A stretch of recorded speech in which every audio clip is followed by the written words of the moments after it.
Welcome, Housers, to another episode of On the Way Home. I am your host, Michael Braithwaite from Blue Door. Man, lots going on right now in Canada around housing. We just recently had an announcement that the government is going to forego the GST or return the GST to builders of rental housing in the future. Hopefully, much of that affordable. Many of the provinces hopefully will step up and match that. So we'll have tax-free building, which we think will result in hundreds of thousands of new builds moving forward. So that's exciting news, and hopefully more announcements to come. I love this podcast. I learn so much each week. I hope you do as well. The podcast is brought to you by my wonderful organization, Blue Door. Blue Door's organization just north of Toronto, operating in York region, in Peel region, and Durham region. And we support our most vulnerable in the areas of affordable supportive housing of all types, emergency, transitional, longer term. We support 2S LGBTQ plus youth with transitional and affordable housing. We have a construction social enterprise called Construct that helps put people into the trades where they make $33 an hour, or up to, I should say. That's the top end. Coincidentally, what you need to afford a one-bedroom apartment in the GTA. Also puts people in the trades to help build the housing we need, brings in revenue to Blue Door to build the housing that we need, and listen, puts people on the right path, pulls them out of poverty, and prevents them from experiencing homelessness. Very cool. That and much, much more across the region. We also do this in partnership with our great friends at the Canadian Alliance to End Homelessness, and they are an incredible national organization doing great advocacy work. A lot of what's happening right now with government decisions and bringing people together, and it's because the Canadian Alliance has pulled people together, made it easy for us to approach politicians and all levels of government to push them on all things housing and homelessness. They run a massive conference in November. This year it's going to be in Halifax, where they bring thousands of people from across Canada, around the world together to hear some wonderful things from experts, from government, from researchers, from lived experts. It's an incredible conference. And if you want to be a Built for Zero community, they do all sorts of training. Check them out at caeh.ca to see all the wonderful things they're doing, or go to bluedoor.ca to see all the wonderful things happening with my team at Blue Door. We have a great guest today. This is an international podcast. We have to say that because, listen, in most cases with different countries around the world, when it comes to housing and homelessness, we're more alike than we are different. And today we have Robert Pradolin from Australia. This is someone who was, in the corporate side, the developing commercial side of things, witnessed homelessness, was talking with his daughter, and really lived by that statement. If it's going to be, it's up to me. Many of us say someone should do something about it, or government should do something about it. Robert took that to heart and said, I'm not going to put this on government. I'm going to see if the private sector can step up.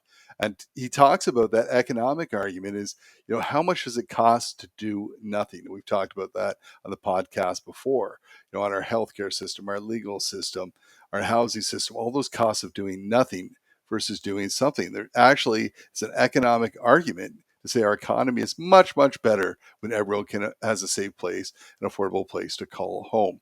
So Robert has some really cool programs that he's running through an organization called Housing All Australians.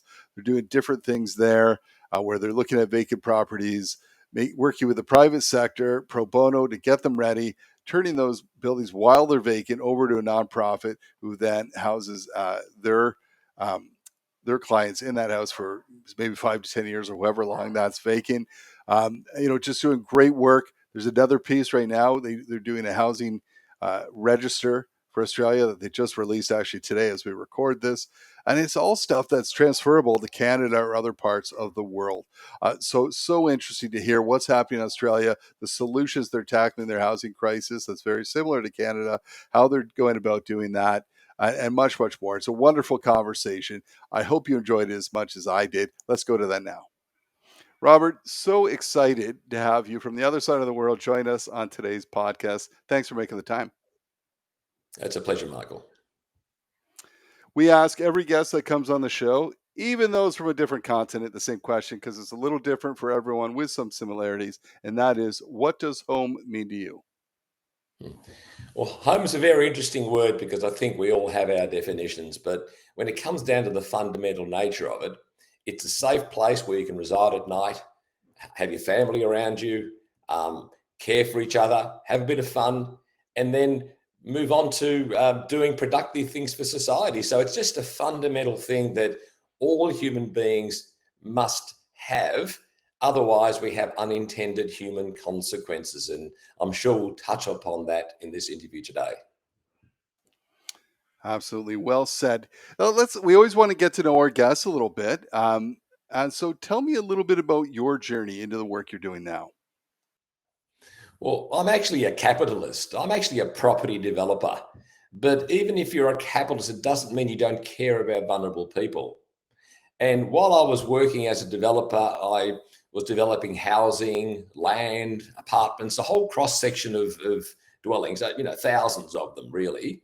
But while I was actually developing that and selling it to the private sector, like most Australians and probably most Canadians, we assumed that our governments were looking after the most vulnerable in our community.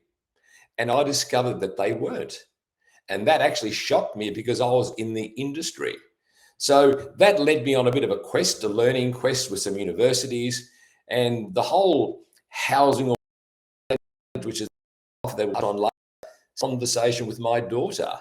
We were sitting opposite Melbourne's icon, which is Flinders Street Station. It represents Melbourne in most postcards. And beneath it were people sleeping rough.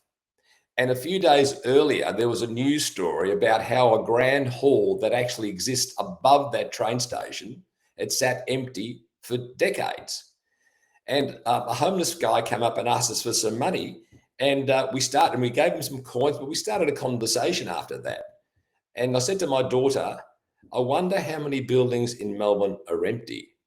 And so we started working with the local council, the City of Melbourne, and a not-for-profit group called Launch Housing that looks after homeless people, and trying to find a building to refurbish just to get people out of the cold. And then I had a phone call from the council to say the ABC, which is Australia's sort of ABC Broadcasting Corporations, likes the story. So I rang the journalist back and said, look, we haven't actually found a building yet. And he said, don't worry, we can pretend that our building that we are headquartered in, which was going under refurbishment, we can pretend that's one of your empty buildings. So I was on the news, the radio the next day, and I started to get phone calls from everybody, from very wealthy families to a homeless guy that found me on LinkedIn. And they all said the same thing. We know we've got a problem. Just tell us what you do, what we can do. And that started the whole Housing All Australians journey. So development to now looking at how housing and homelessness is an economic issue for our country as well as a social one. Yeah, I love the fact that you're saying that as well. I think some people don't understand it from the economic point of view, but also, you know what? A lot of people will see something happening and say someone should do something about it. But in this case, in fact, you did something about it. You turned that around. So tell me a little bit more about Housing All Australians. I see how it came about, but what is this purpose and mission? Well, Housing All Australians is a private sector initiative looking at housing and its connection to homelessness through an economic lens. And you just touched on something that I did nearly say the same thing. In fact, one of the instigators was I found out that women over 50 were the fastest growing cohort homeless in Australia. And I was shocked, absolutely shocked. And then initially I said to myself that, government should do something about it. And then I thought, well, maybe if I start something rather than just talk about it, maybe there are business people out there that might come and join me, a few of them maybe. Absolutely overwhelmed by the degree of concern in the corporate sector about vulnerable Australians.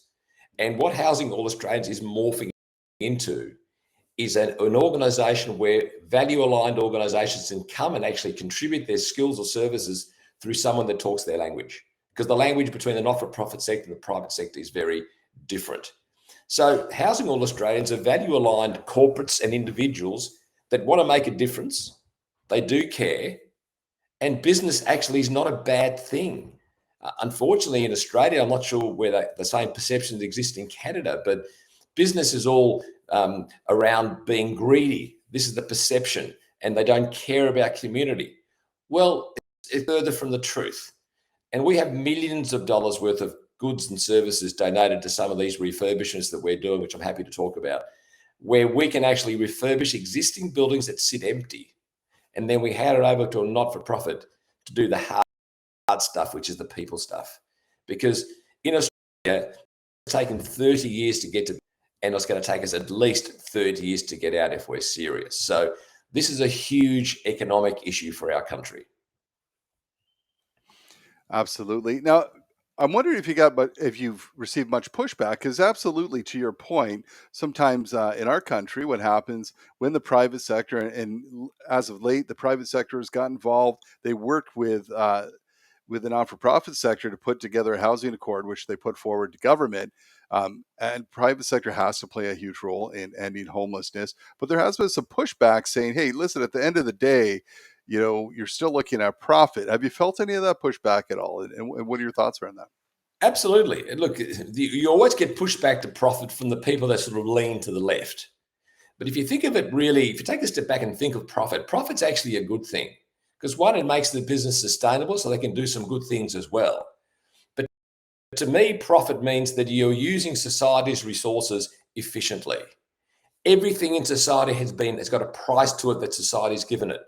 So a feasibility study, which emanates to a profit, says to me, you're using those resources efficiently. If you don't make a profit, in fact, if you lose money, it's an inefficient use of community resources. So to me, making a profit is a good thing. Even not-for-profits actually make a profit. They just put it back into the enterprise. So we need to start to reposition ourselves as business people and organizations, say we do care. And in fact, Michael, I actually say publicly that this housing crisis that we have in Australia is not a housing crisis for government to solve.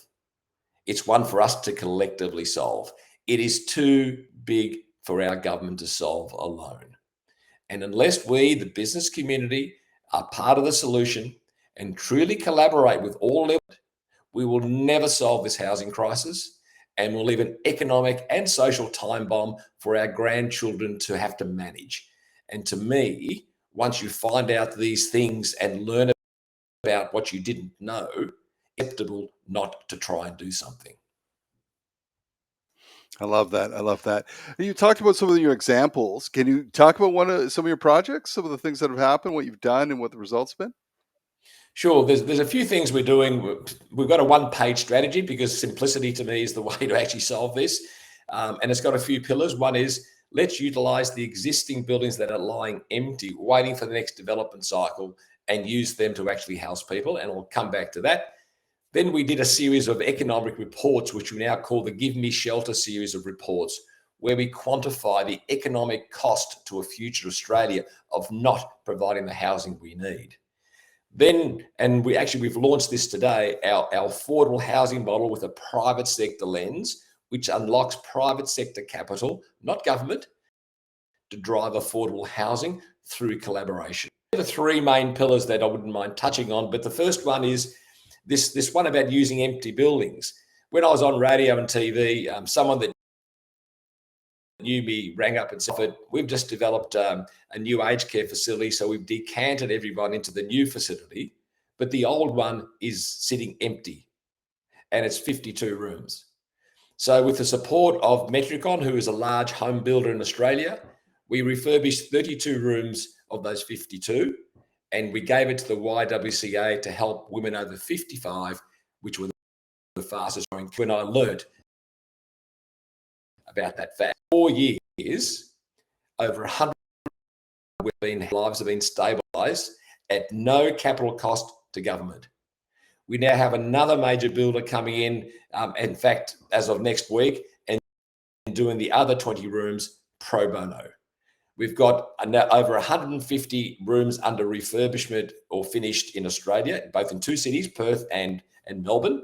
yet we are established nationally.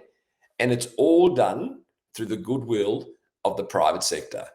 We don't need government to actually help us. We just want to get the private sector to do a little bit each, but collectively we do a lot. And with the not-for-profit sector, we actually help them take people off the street. So it's just utilizing our skills in the way that we can maximize value.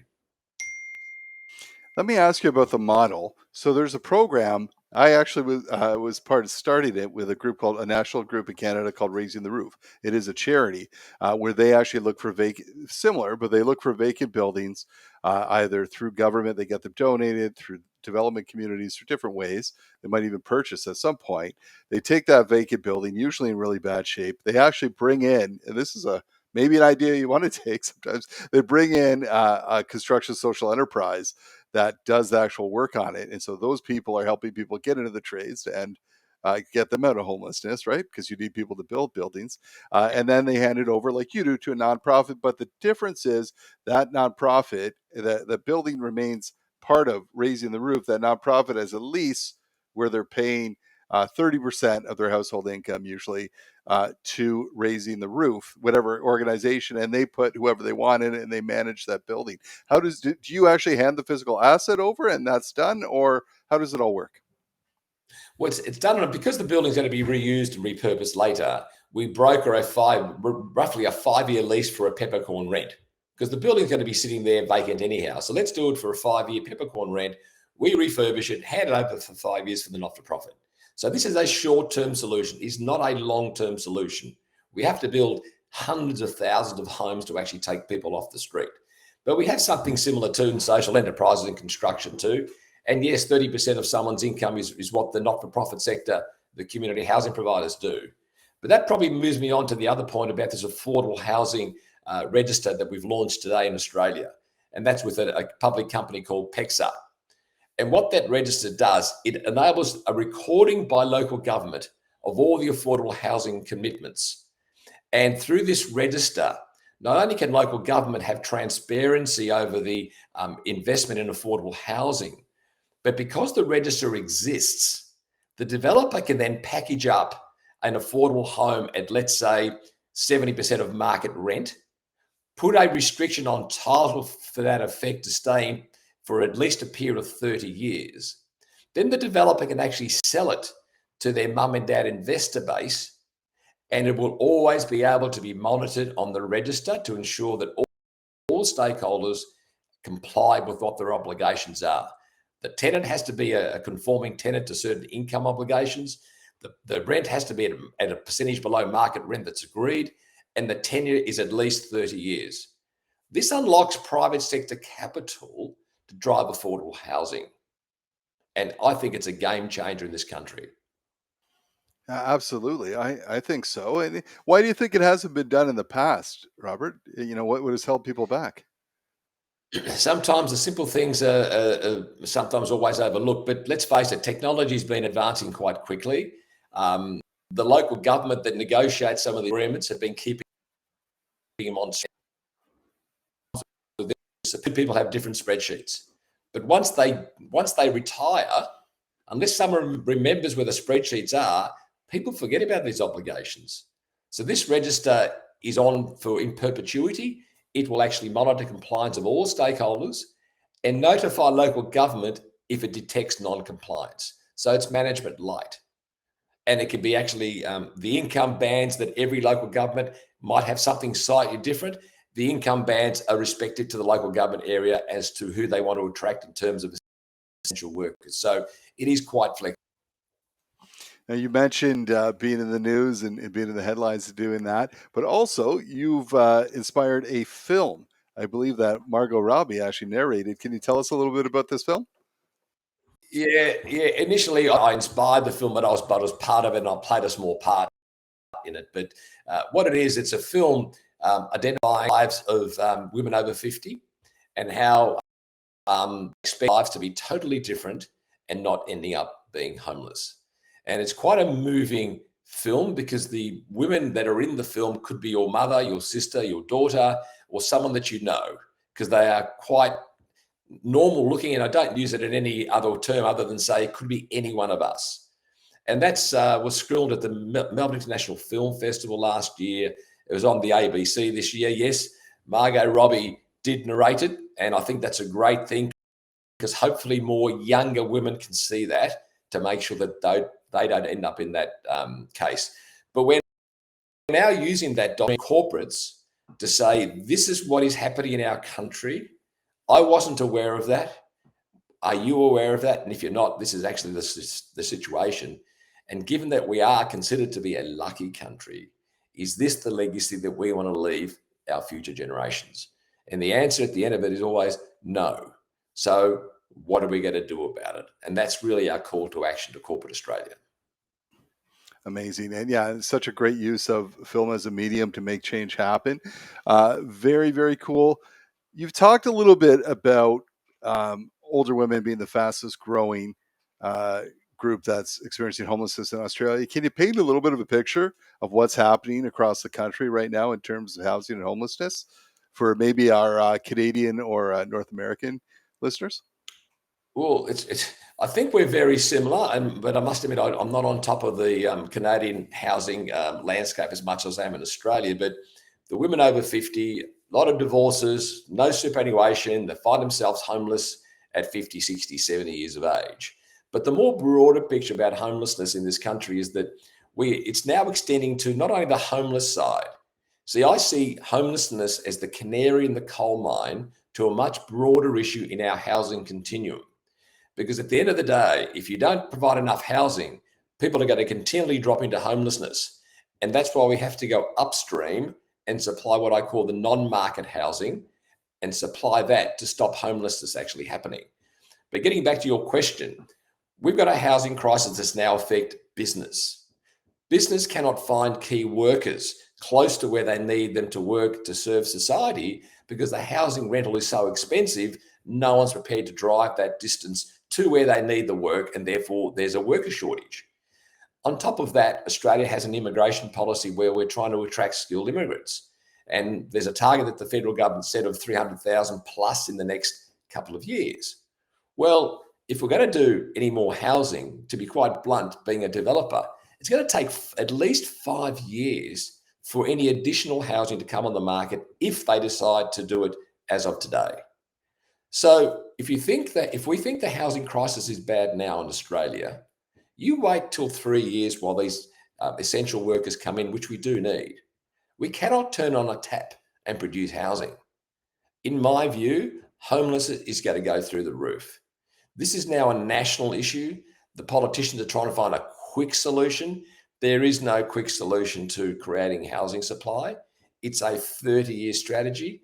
There's going to be a lot more pain in our society, which is why we have to find other new solutions to try and, as a pressure relief valve while we build these houses. And I think this is endemic of the Western world.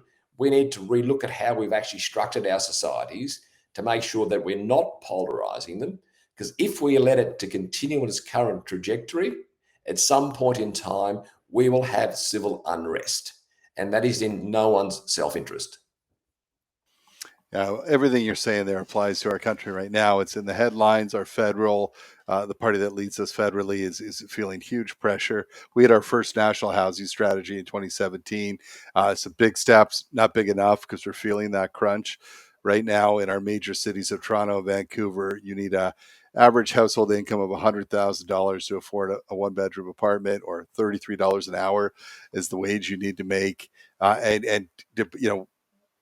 Individuals on social assistance, government assistance, will have about $720 a month, or if they're disabled, about $1,200 a month, and your average monthly rent is over $2,300 a month. So huge gaps, huge challenges. We need 3 million homes in the next 10 years, and we are not producing anywhere near the number of homes each year to do that. We are making steps. So similar to, and I know as well, Australia has their Indigenous people as well are facing a huge housing crisis. In Canada here as well, all the disservice we've done to our Indigenous peoples, and we've worked on a separate strategy for Indigenous housing. Still lots of funding and work to go on that as well. And I know similar in Australia. So I think we can borrow much of what you're talking about with your strategies. That's why it's so wonderful to have you on the show to talk about this. You did. I want to talk quickly just about the Nightingale Housing Case Study. Can you tell us a little bit about that one? Sure. And again, Nightingale is a not-for-profit in Australia that tries to be innovative in what they do. And they first started their life to produce a zero carbon home, which they did. And now the market's basically accepted that as the way to do business. But one of the principles that we created in our affordable housing model, Nightingale piloted with local government, which is it actually said to local government, where we want to try and create affordable housing, but affordable housing requires a subsidy. If you give us some extra density, that'll create additional land value, and that additional land value becomes the subsidy for the affordable housing. So no cash required from government. So Nightingale achieved through a local government what we call as an incorporated plan with two density outcomes. The first one is a standard, which they deliver 5% affordable housing. But the increased density outcome, they said we can now afford to deliver 15% affordable housing, and it doesn't affect the feasibility of the overall project. So we've now created, working collaboratively with local government, by them increasing the density of the project to create additional land value for the development, which then becomes a subsidy for the affordable housing. So we call it the Progressive Residential Affordability Development Solution, but in short, it's called PRADS, which happens to be my son's nickname, given my daughter was actually part of the start of Housing All Australian. So, and I think that working with local government will create, and the article this morning really says it, hundreds of millions of dollars worth of private sector capital. And at some point, I wouldn't mind touching on the economic business case behind housing too at some point. Yep. I'll ask you that next. Yeah. Okay, Chris, just let us know if when we're good to roll. Okay, good to go from here. Okay, Robert, I think people get the human side of supporting people experiencing homelessness, but you've already touched on the economic side. Can you tell me a little bit more about that? I think that's the side that's often missing in the discussions around ending and preventing homelessness and creating affordable housing. Yeah, sure. Look, one of the things I've always thought and didn't have the answer at the time is that if we're now experiencing homelessness, and homelessness has an unintended consequence that spans into mental health, physical health, family violence, justice, etc., etc. I said, I wonder what the long-term costs to Australia are. So we've actually, this is part of the Give Me Shelter series, and this is all online on our website, housingallaustralians.org.au. But we said to the economists, work out the long-term cost to Australia if we don't provide the housing our country needs. And we took a 30-year infrastructure view, because I think we should reclassify this not as housing, but as economic infrastructure for a prosperous country. And they did the numbers. And the numbers said if we let the government continue doing effectively nothing, by 2032, the additional cost to Australian taxpayers in today dollars is an extra 25 billion per annum. Now that's a lot for Australia. And the cost benefit ratio, which is for every dollar we spend, how much benefit do we get back, is 2 to 1. So in other words, there's a strong economic business case to mitigate long-term societal costs by investing in housing today. But the unfortunate part about all that is that we're dealing with politics, and governments in this country have 3-year terms for states, 4-year terms for federal. And unless they can actually get some votes out of it, they're not really going to pay appropriate service. In fact, a politician that I won't name said to me, Rob, until the general public actually starts crying out for this at the voting box, we're just going to really pay lip service to this, which then led me to term our phrase that our objective as Housing All Australians is to create respectful unrest to generate the political self-interest. And we do that by education. We're not out there, we're not activists. We just want to educate the public to teach them about what they don't know. And if they are what I think they will be, they will say, this is unacceptable. And slowly the momentum will build until the political self-interest will kick in on both sides of politics to change long-term policy outcomes, because that's the only way I think we're going to get true change. Agreed. And you know what? We have the same challenge in Canada. Sometimes it's 4 to 5 years, but still. But you've seen governments like Finland, it can be done over the course of 20 odd years where they've had multiple different governments in from the left and the right and the center. They've still maintained. And once you get government on board with that, what I think was it respectful unrest, is Respectful it? unrest. Respectful Especially, yeah. unrest. So once that starts happening, I think it makes, this is a priority. And we see that right now where we've got a liberal, kind of a center party saying, talking about housing. We also have a group from the right that now is high in the polls for the next election saying housing will be the top priority for them. So it's good to see that pushing through. Robert, we've learned so much from you during this podcast. I think we are more alike than we are different. If we want to learn more, we want to go check out some of the films, some of the case studies, some of the things you touched on the website. Can you tell us again? And where else can we find out more information? Sure. The website's housingallaustralians.org.au. There you'll see a few of our reports are on there. The movie's not on there at the moment because that's still caught up with the producers. But if anyone wants to send an email to info@housingallaustralians.org.au, we'll get back to you because we're happy to share what we are doing and how we are doing it. Because again, through collaboration globally, we can perhaps make a bit of a dent and help end homelessness in the world in the longer term, because that ain't going to happen overnight. Well, there's a saying, Rob, if it's going to be, it's up to me. You took that to heart. Thank you so much. We're grateful you have. And I'm sure many people are going to be reaching out. Thank you so much for your time and talent and for joining the show today. We'll see you next time on the way home. It is an absolute pleasure. Thank you, Michael.